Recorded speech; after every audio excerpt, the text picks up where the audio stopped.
સુરત શહેરમાં કાયદો અને વ્યવસ્થાની સ્થિતિ જાળવી રાખવાને ગુનાખોરી ડામી દેવા પોલીસ મેદાને છે. તે સુરતના અમરોલી પોલીસે ગેરકાયદે હથિયારો સાથે ફરતા શીતળ ટોકીજ પાસેના બોરડી વિસ્તારમાં રહેતા રીઢા આરોપીને ઝડપી પાડી તેની પાસેથી દેશી પિસ્તોલ સાથે 2 જીવતા કારતૂસ કબજે કર્યા છે.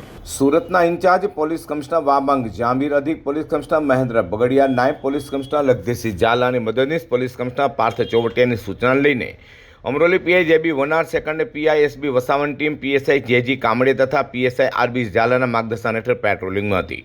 ત્યારે એએસઆઈ મહાવીર સુરેન્દ્રસિંહ, અનામ પોલીસ કોન્સ્ટેબલ વિપુલ પ્રતાપભાઈને મળેલી બાતમીના આધારે અમરોલી કાંસાનગરથી કોસાડ એટ 2 જતા રોડ પરથી મૂળ પાટણના સમીનો હાલ અડાજણ પાટિયા શીતલ ટોકીજ પાસેના બોરડી વિસ્તારમાં રહેતા રીઢા આરોપી જાવેદ ખાન ઉર્ફે ઘોડો એયુબ ખાન પઠાને પોલીસે ઝડપી પાડી તેની પાસેથી દેશી હાથ બનાવટના પિસ્તોલ અને 2 જીવતા કારતૂસ કબજે કરી તેની વિરુદ્ધ કાયદેસરની કાર્યવાહી ધરી હતી.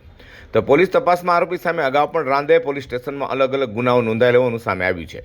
હાલ તો ઝડપેલા આરોપી કયા કારણોસર પિસ્તોલી ફરતો હતો, તેનાથી કયો ગુનો આચરવાનો હતો તથા પિસ્તોલ અને કારતૂસ ક્યાંથી લાવ્યો તે અંગે અમરોલી પોલીસે વધુ તપાસ હાથ ધરી છે.